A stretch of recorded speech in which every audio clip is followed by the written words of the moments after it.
हे viewers, तो कैसे हो आप सब। आई होप आप सब बहुत अच्छे होंगे और आपकी तैयारी भी बहुत अच्छी चल रही होगी। आप सभी को मेरी तरफ से नवरात्रि की हार्दिक शुभकामनाएं। तो जैसा कि आप सब देख सकते हैं, अभी हो रहा है 5:45 और मैं पढ़ने बैठ गई थी, लेकिन वो क्लिप मेरा डिलीट हो गया है, तो इस वजह से मैं वो डाल नहीं पाई। तो उसके बाद मैं आ गई हूँ अपने काम में, और सुबह सुबह का काम, क्योंकि आज फर्स्ट डे है नवरात्रि का, तो सुबह सुबह काम भी आज ज़्यादा था और इसी वजह से आज काम काफ़ी लंबा हो गया मेरा। आज के दिन तो सबके घर में काम होते हैं साफ़ सफाई के लगभग, क्योंकि सबके घर में पूजा होना ही है आज। तो सारा काम वाम हो गया मेरा। उसके बाद मैं आ गई हूँ पूजा करने, क्योंकि आज मेरा फास्ट भी था, तो इस वजह से जल्दी जल्दी सब चीज़ करना पड़ गया मुझे। और एक और रीज़न है जल्दी जल्दी पूजा करने का, क्योंकि वैसे भी आज के दिन थोड़ा जल्दी होता ही है सुबह सुबह, लेकिन इस वजह से मैं की क्योंकि मुझे प्यास बहुत तेज़ लग जाती है, तो मैं पूजा कर ली सुबह सुबह। अब मैं आ गई हूँ अपने स्टडी के फर्स्ट स्लॉट में, जो कि था मेरा हिस्ट्री। और सुबह मैं जब पढ़ी थी तो प्रेस संस्कृति एवं राष्ट्रवाद, जो चैप्टर मेरा कल रह गया था, हाफ ही हुआ था, हाफ से भी कम हुआ था, क्योंकि वो चैप्टर काफ़ी ज़्यादा लंबा था। तो उसका मैं सुबह पढ़ी थी, 1 घंटे में दी थी, लेकिन फिर भी उसके कुछ क्वेश्चन रह गए थे। तो मैं सोची कि बस थोड़े से क्वेश्चन रह गए थे, थोड़े से पेजेस रह गए थे उसके।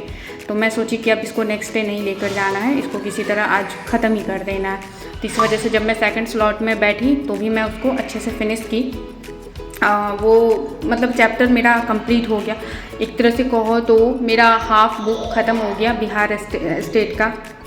इसमें बहुत से ऐसे क्वेश्चन थे, मतलब पॉइंट्स थे जो पहले से आते थे। नॉर्मली हम लोग वो सब याद करते हैं, अगर पत्र और पत्रिका और उसके संपादक पढ़ते हैं तो करते हैं, लेकिन कुछ नए थे। और मतलब ऐसा भी होता है ना कि जब आप बुक पढ़ते हो तो आपको लगता है कि सब इम्पॉर्टेंट है, क्योंकि उस टाइम लगता है कि नोट्स बना लो, नहीं तो बाद में भूल जाऊँ। तो इस वजह से थोड़ा मतलब टाइम लग गया उसमें, क्योंकि मैं लगभग जितने थे मैं लिख ली, सारे मैं लिख ली कि अब जितनी बार कॉपी तो है ही, अगर मैं बिहार स्टेट का अगर नोट्स रिवीजन करूँगी तो एक बार एक्स्ट्रा उसमें रिवाइज़ हो जाएगा, तो वो अच्छा ही है, कुछ बुरा नहीं है। तो जितने जगह मिल जाए उतने बार रिवाइज़ करो, क्योंकि पढ़ना तो क्या है, हमारी इतने सारे कॉपी नोट्स से भर गए कुछ कह नहीं सकते, लेकिन बस रिवीजन ही सारे एक मतलब कहो कि जितने क्वेश्चन एग्जाम में हो तो वो सारे हमारे नोट्स में होंगे, लेकिन फिर भी एग्ज़ाम में वो क्वेश्चन छूट जाता है सिर्फ रिवीजन की वजह से। तो जितनी बार जितना मौका मिला उसको रिपीट करने का उतना अच्छा है। तो मैं लगभग जितने भी उसमें इंपॉर्टेंट थे, मैं ये नहीं सोची कि पहले से नोट्स बना हुआ है। जब मुझे इकट्ठे एक जगह वो मिला तो मैं सारे वो नोट्स लिख ली वहाँ पे। तो अभी जो मेरा नेक्स्ट जो मैं पढ़ रही हूँ वो है प्रीवियस ईयर के जो क्वेश्चन है। मैं डेली उसमें का कोई भी एक पॉइंट लेती हूँ जो मेरे एग्ज़ाम में गलत हुए थे। जब मैं आंसर की से मिलाई थी तो जो मेरे क्वेश्चन गलत हुए थे, तो मैं उस पॉइंट को एकदम डिटेल में पढ़ती हूँ कि नेक्स्ट टाइम मेरा उस क्वेश्चन मतलब अच्छे से वो पॉइंट मेरा क्लियर हो जाए। उससे लेकर कोई क्वेश्चन मैं कोशिश करती हूँ कि गलत ना हो। तो इसी वजह से आज का जो मेरा टॉपिक था वो था पूर्वोत्तर भारत में जितने भी आंदोलन हुए थे उस टाइम पे, मॉडर्न हिस्ट्री में उस एरा में जो भी आंदोलन हुए थे, बस मुझे वही क्लियर करना था। तो जब मैं इसके लिए सर्च कर रही थी यूट्यूब पे, तो मुझे ऐसा कोई भी वीडियो नहीं मिला जिसमें सिर्फ पूर्वोत्तर भारत के आंदोलन दिए हों, ऐसा कुछ नहीं मिला। और इसलिए भी नहीं हो सकता क्योंकि क्वेश्चन भी जब आता है ना तो कुछ एक पॉइंट पूछ देता है कि यहाँ से कौन लड़े थे, या यहाँ पे ये जो आंदोलन हुआ था ये कहाँ पे हुआ था, बस इतना ही, ज़्यादा डीप करके पूछता नहीं है। इस वजह से शायद वैसा कोई वीडियो था नहीं, लेकिन एक वीडियो मुझे मिला जिसमें सारे वो कैटेगरी वाइज डिवाइड कर दिए थे कि मध्य भारत में कौन कौन से आंदोलन हुआ था, पूर्वोत्तर भारत में कौन कौन से आंदोलन हुए थे, और दक्षिण भारत में कौन कौन से, और पश्चिम भारत में कौन कौन, इस तरह से ये किए थे। तो ये भी काफ़ी इंपॉर्टेंट था, क्योंकि कभी कभी हम बहुत ज़्यादा कन्फ्यूज़ हो जाते हैं कि पूछ देता है कि ये आंदोलन कहाँ हुआ था, तो हम मतलब उस टाइम याद नहीं रहता है कि कहाँ होता है। तो एग्जैक्ट उसमें स्टेट तो नहीं लिखा था, लेकिन उसमें ऐसा दिया था कि पूर्वोत्तर भारत में मतलब पश्चिम भारत में, दक्षिण भारत में, ऐसे करके दिया हुआ था। तो अगर मान लो क्वेश्चन आ जाता है कि ये आंदोलन कहाँ हुआ था, तो अगर स्टेट नहीं भी है, अगर वैसे कुछ ऑप्शन आ जाते हैं तो हम उसको एलिमिनेट करके अच्छे से जान जाएंगे कि हाँ उस साइड का है। तो मतलब वो नाम अगर हमें याद है और वो किस साइड हुआ तो याद है, तो हम स्टेट भी ये कर लेंगे, एलिमिनेट कर लेंगे। तो इसी वजह से वो भी काफ़ी इम्पोर्टेंट था।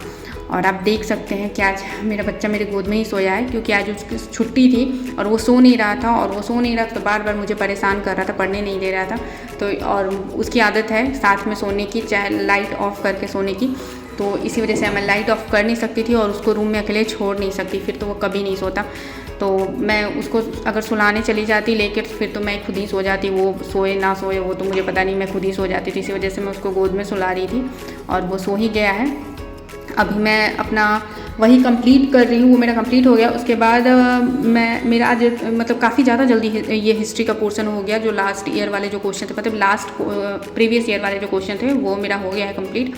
लेकिन इसके बाद क्योंकि हिस्ट्री काफ़ी जल्दी हो गया आज, क्योंकि पहले के भी जो चैप्टर थे कल वाले वो भी थोड़ा सा बचा था तो वो कंप्लीट हो गया था। उसके बाद आज के जो प्रीवियस ईयर क्वेश्चन था वो भी जल्दी कंप्लीट हो गया। तो इस वजह से मैं एक दूसरा टॉपिक पढ़ ली कि मतलब साथ में साथ वो भी हो जाए। हिस्ट्री का ही पढ़ी क्योंकि पॉलिटी मुझे नहीं पढ़ना था, हिस्ट्री ही पढ़ने का मन कर रहा था। तो मैं थोड़ा सा और दूसरा एक लेक्चर देख ली कि उसके भी मैं पढ़ लूँ।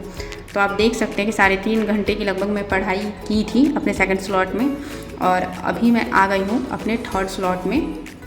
तो आज थर्ड स्लॉट में मुझे पॉलिटी पढ़ना था और ज्योग्राफी पढ़ना था, लेकिन पहले पॉलिटी ही मैं पढ़ती हूँ। तो पॉलिटी में जैसे जिस सिलेबस को मैं अभी फॉलो कर रही हूँ उस सिलेबस में ज़्यादा है नहीं टॉपिक पॉलिटी का, मतलब इतने टॉपिक नहीं है कि 4-5 महीने तक उसको हम खींच सकें। तो और जल्दी में पढ़ने वाला तो हम लोग पहले भी पढ़ चुके हैं जल्दी वाला, तो फिर वही सेम चीज़ जो हमें आता है वही सेम चीज़ रिपीट करती। तो इसी वजह से इस सप्ताह का जो मेरा पॉलिटी का टारगेट था वो कंप्लीट हो गया है। तो मैं आज बहुत दिन से मैं सोच रही थी कि मैं लूसेंट से एक बार उसी चीज़ को रिपीट करूं, मतलब सारे सब्जेक्ट को रिपीट करने सोच रही थी, लेकिन अभी पॉलिटी मेरा हो गया था। तो इस वजह से मेरा मन था कि मैं एक बार लूसेंट से पढ़ूँ क्योंकि उसमें मतलब एक होता है ना कि पॉइंट वाइज सब कुछ दिया हुआ है, एक साथ दिया हुआ है और एक साथ मतलब पढ़ने पर एक बार में सारा रिविज़न हो जाता है। तो इसी वजह से मैं उसे पढ़ रही थी और उसमें मेरा जो टॉपिक था वो अलग था। मैं उसमें म्यूनसिपालिटीज़ और पंचायत पढ़ रही थी क्योंकि थोड़े बहुत इसमें जो क्वेश्चन है ना वो बार बार मुझे उसके पढ़ना पड़ता है, बार मैं रिवीजन करती हूँ और मैं भूल जाती हूँ। उसके लेवल्स तो अधिकतर मैं भूल जाती हूँ कि फर्स्ट ग्राम पंचायत होता है, फिर उसके बाद पंचायत समिति, फिर जिला परिषद, ये वाला मैं भूल जाती हूँ अधिकतर। तो इसी वजह से मैं उसे पढ़ रही थी और एक और रीज़न था उसको पढ़ने का क्योंकि वो थोड़ा सा आसान है तो मैं बोर नहीं होना चाहती थी, इसी वजह से मैं उसको पढ़ी। उसके बाद मैं इसमें लूसेंट से मैं पढ़ी, मतलब ऐसे ही रिवाइज़ की कि पार्लियामेंट में जो संसद में जो सत्र होते हैं मैं उसको पढ़ रही थी कि किस सत्र को क्या कहते हैं और उसमें क्या होता है। जैसे शून्यकाल, बजट सत्र, ये सारे जो सत्र होते हैं तो बस मैं उसे ही एक बार पढ़ रही थी। पढ़ा हुआ था लेकिन भूल गई थी। देखिए होता क्या है ना कि अभी हम लोगों के पास कुछ नया नहीं है, सब कुछ पढ़ा हुआ ही है, सब कुछ पढ़ा हुआ है, बस रिवीजन की ज़रूरत है और बार ज़रूरत है। 1 बार 2 बार 3 बार वो करने से होगा ही नहीं, वो जब तक एग्ज़ाम पास ना हो जाओ ना तब तक ज़रूरत है, उसे करते रहो। तो बस वही टॉपिक मैं उसमें पढ़ रही थी। और आज का जो मेरा, वैसे तो मेरा फास्ट था लेकिन ठीक है, आज का जो मेरा स्टडी पूरे दिन का था वो काफ़ी अच्छा था। मैं ज़्यादा देर तो नहीं पढ़ी और रात में भी हो सकता है मैं ना ही पढ़ पाऊँ, ये काम भी रहेगा। और आज मेरा फास्ट था, इसी वजह से मैं जानबूझकर ऐसे टॉपिक पढ़ने के लिए सेलेक्ट कर रही थी जिससे मैं बोर ना हूँ, मतलब मुझे आसान लगे। और एक होता है ना कि आपको जो चीज़ आती है आप उसको रिवाइज़ करो तो आप उतना जल्दी बोर नहीं होते, और जो थोड़ा टफ लगता है ना उसमें या तो आप बोर हो जाओगे या फिर बहुत ज़्यादा फ्रेश मूड की आपको ज़रूरत पड़ेगी।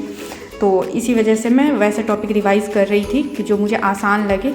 और आप देख रहे हैं बीच में मुझे उठ के जाना पड़ रहा है, ऐसा ही होता है घर में बच्चा रहे तो यही होता है, आपको उसको कह ही नहीं सकते कि हाँ मैं पढ़ने बैठ रही हूँ, कुछ काम ऐसा पड़ेगा तो आपको उठ के जाना ही पड़ेगा, उसके साथ साथ ही होते रहता है।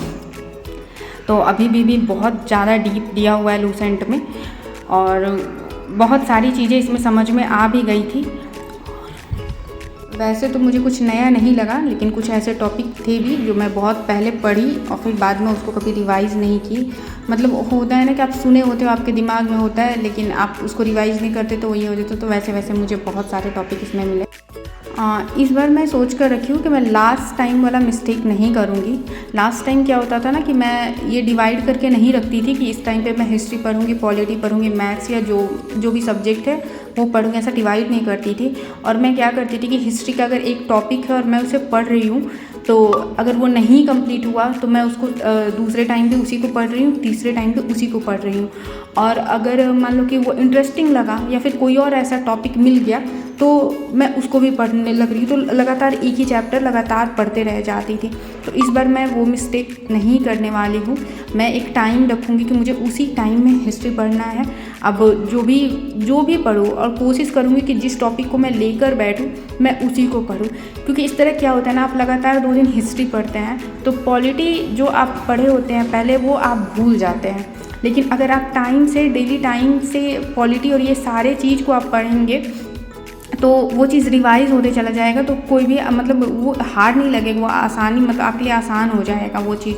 तो इसी वजह से मैं पार्ट बाई पार्ट जो सब्जेक्ट जिस टाइम पे है मैं उसी को पढ़ती हूँ, कुछ भी अलग मैं उसमें ऐड करने की कोशिश नहीं करती, अपने मूड के हिसाब से नहीं करती हूँ, क्योंकि सारे सब्जेक्ट के इक्वल नंबर मिलते हैं। ऐसा नहीं है कि जो हमारा फेवरेट सब्जेक्ट है, फेवरेट क्या मतलब जो आपको ज़्यादा समझ में आ रहा है, या कोई चैप्टर है मैथ का या हिस्ट्री का वो आपको ज़्यादा समझ में आ रहा है, तो ऐसा नहीं है कि उसके हमें ज़्यादा नंबर मिल जाएंगे, ऐसा कुछ नहीं होने वाला। तो इसीलिए मतलब कहते हैं ना कि गलती करके इंसान सीखता है, तो बस वही बात है। तो अब मैं एकदम डिसाइड करके रखी हूँ कि मैं हर सब्जेक्ट को टाइम दूँगी और जिस टाइम पे जो सब्जेक्ट है मैं उसी को पढ़ूँगी। और आज मेरा मतलब हिस्ट्री ज़्यादा पढ़ने का और ये पढ़ने का रीज़न ये था कि या तो मैं कुछ पढ़ लूँ या फिर मेरा पूरा दिन ऐसे ही चला जाता, तो इसलिए मैं सोची कि कुछ ना पढ़ने से कुछ थोड़े बहुत पढ़ना ज़रूरी है।